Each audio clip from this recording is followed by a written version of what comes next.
Oh là cet homme, parce que ouais, il fait des bêtises comme ça. Je propose une révolution. Une on en insurrection, profite. une insurrection s'il vous plaît. On en profite pendant qu'on est en supériorité numérique. Allez, en tout cas, on est parti. Et là, on est parti, j'ai envie de dire, à la maison pour les Link, puisqu'on est sur un terrain que les Link adorent et arborent vraiment. Et maintenant, City, puisqu'on va avoir des blast zones sur les côtés extrêmement rapprochés, très pratique pour un personnage qui va tuer très vite sur le côté. Ouais, alors maintenant, voilà, ça va être tout intéressant de voir un peu comment le match va se dérouler. Les deux joueurs, évidemment, se connaissent bien. Et surtout, c'est un match-up que je pourrais dire even. Mais je m'avancerai pas pour pas te dire trop de bêtises. C'est compliqué à dire pour le coup, puisque Palutena a des armes incroyables. Je pense qu'on n'a pas besoin de le préciser. Mais Link peut également être très très surprenant. Et en tout cas, Bronis pour l'instant qui utilise très bien tous ses projectiles, qui envoie très bien toute sa cuisine, même si la stock il a réussi quand même à grab la petite bombe. On rappelle la bombe qui explose tout seul au bout de 30 secondes, mais on peut choisir le moment de son explosion, sauf quand l'adversaire la tient. Exactement. Et puis évidemment, Palutena, un personnage qui fait peur, tout le monde la déteste, sauf les joueurs qui la jouent. Oh joli, la bombe l'a pas trouvée par Bronis. Oh très beau. Très belle action là de la part de Bronix. Sonmat qui passe juste en dessous du ledge. Il a glissé chef. Mais la phase de Bronix c'était vraiment très sympa. Ce double bombe là qui lui a permis justement de mettre une grosse pression et forcer une Rico un peu différente de la part de Stoneman. Et là du coup Stoneman qui se retrouve dans une situation où il doit absolument pas laisser Bronix capitaliser sur la stock qu'il a réussi à prendre. Et Bronix qui va bien compter, voilà, il a été très prudent finalement dans son approche là, comme il était forcément en désavantage au début de cette stock. Attention quand même à pas se faire exploser soi-même, ce serait dommage. Ouais, mais c'était pour éviter aussi éventuellement une contre-attaque de la part du Palutena, même si là ça a été trouvé avec ce père là qui va tuer. Mais quand même déjà un petit peu de grattage capitalisé, mais avec Palutena voilà qui dès l'instant on va faire un down throw. La moitié des dégâts finalement déjà. La moitié des dégâts accusés qui est récupéré à ce niveau-là. Ça va assez vite, Même si Link a des armes indéniables face à Palutena que vont être bien sûr la bombe et le boomerang. Les flèches, on voit pas beaucoup de flèches finalement sorties côté Bronix. Peut-être sans doute pour... Mais il me fait mentir. Malheureusement.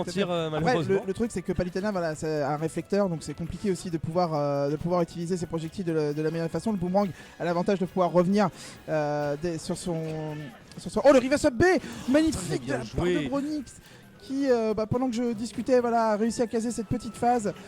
Attention quand même à la contre-attaque parce qu'il a plus sa bombe. Oh, il a réussi à choper le port là-dessus, bien fait. Je pense que lui-même il a eu très peur sur le fait est-ce que je vais réussir à regrab le ledge ou pas. Et le Donner qui va un peu trade avec le... Il a totalement trade avec ce Donner, il a eu raison puisque c'est lui qui a gagné l'interaction. Mais ça a pu être dangereux quand même pour le joueur de Link là. Mais encore une fois, qui gratte bien, qui met la pression aussi sur Stoneman Wolf, qui a du mal quand même à trouver le tempo. C'est surtout à réaction qui joue. Et là, Bronix qui joue son jeu de projectiles, qui garde la distance. Il y a sa bombe qui casse. T'as vu comment il casse ses approches de Palutena avec sa bombe juste là en plein milieu. Dommage, la tech qui a été ratée sur ce coup-là. La tech qui a été ratée, la Rico Lamont qui était totalement legit dans cette situation. Non, il aurait pu être sauvé d'ailleurs par Stoneman Wolf là s'il avait touché. C'était et voilà le nerf. Le nerf.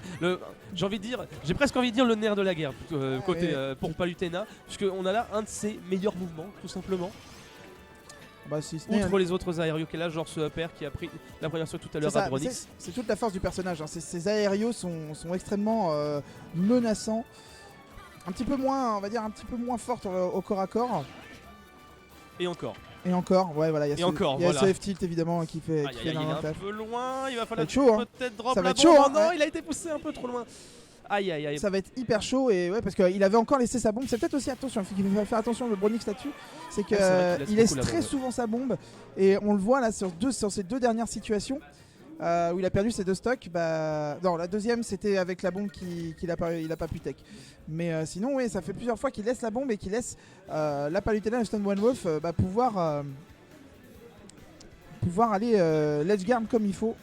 Et c'est un peu là que va se situer le problème avec Link, parce que certes sur le terrain il va être une grande machine de guerre, une grande artillerie, mais une fois au stage, il a une réco très courte finalement, même s'il peut réussir à faire une énorme recovery avec la bombe.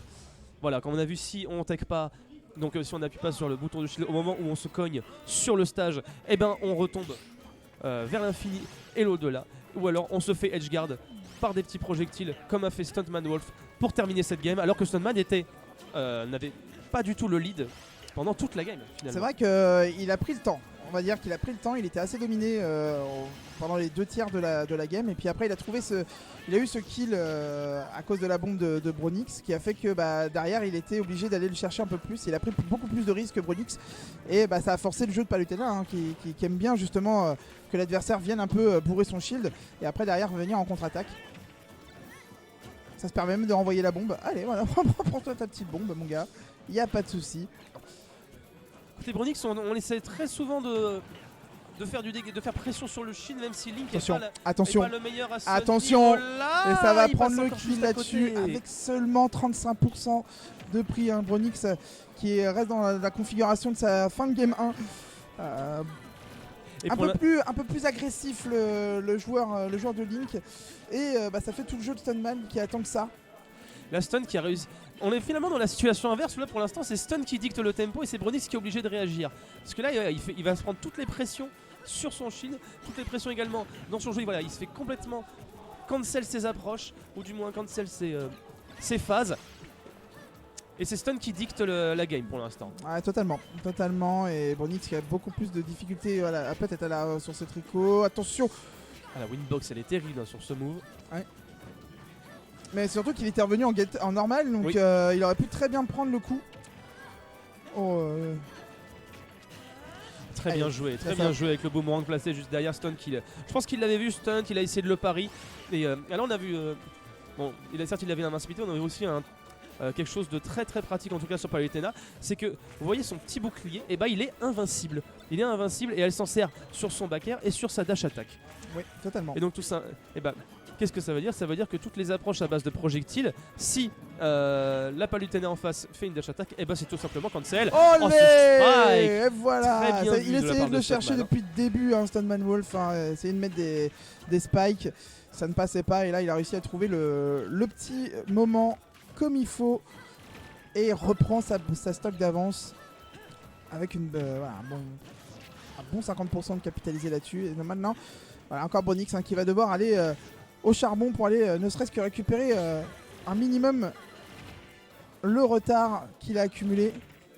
Au charbon certes, mais Bronix qui est bien plus prudent, bien moins agressif que lors du début de game. Donc voilà, on voit Stun qui peut pas autant punir, qu'au début de la game.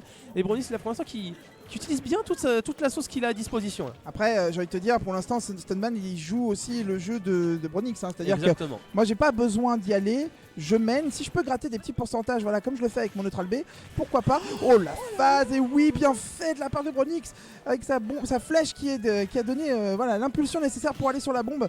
Et il a pu prendre le kill là-dessus. Peut-être pas de DI aussi de la part de Stunman Wolf.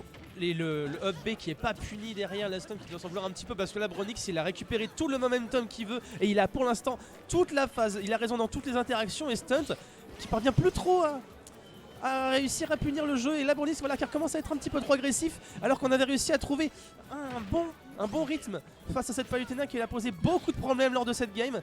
Faut dire que là, Stunman a réussi à trouver un pari qui lui a ouvert notamment la voie avec un air. Il aurait pu reprendre le momentum là-dessus. Et c'était plutôt bien fait de la part du joueur de Palutena. Attention avec la winbox. Oh, c'était sexy ça. Très très bon en effet la winbox qui a poussé un petit peu Link, qui lui a pas permis de récupérer le ledge. Et il était totalement pris en free fall. Pour un forward smash de Palutena, ça pardonne pas ce genre d'interaction. J'ai adoré ce petit moment où le Link pense prendre le